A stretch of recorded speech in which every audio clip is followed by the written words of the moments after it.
سلام، صمیمی هستم، مدیریت فروش مجموعه پیکاپ سرمایه. امروز در خدمتتون هستم تا اشاره‌ای داشته باشیم به موارد و تضامین مهم بندهای قرارداد مشاوره و سرمایه‌گذاری پیکاپ. نکات مهمی که در قرارداد مشاوره و سرمایه‌گذاری قید شده، شرکت پیکاپ سرمایه رو با تمامی شرکت‌های تأمین تجهیزات در ایران متفاوت می‌کنه.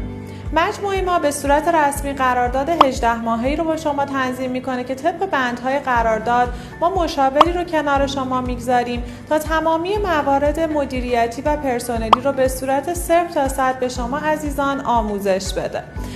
طبق تضامینی که داخل قرارداد ما قید شده، شما سرمایه‌گذار عزیز با ما از ماه ششم به ماهی 10% سود در درآمد مطبتون میرسید و اگر چنانچه طبق بند قرارداد شما به این 10% نرسید، شرکت موظفه کل هزینه مربوط به ودیعه ملک، دستگاه‌ها و تجهیزات مطب رو به شما عزیزان عودت بده.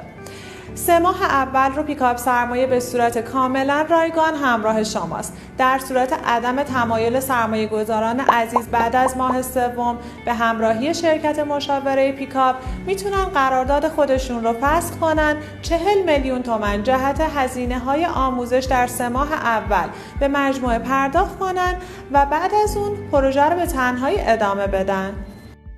پیکاپ، همراه مطمئن شما.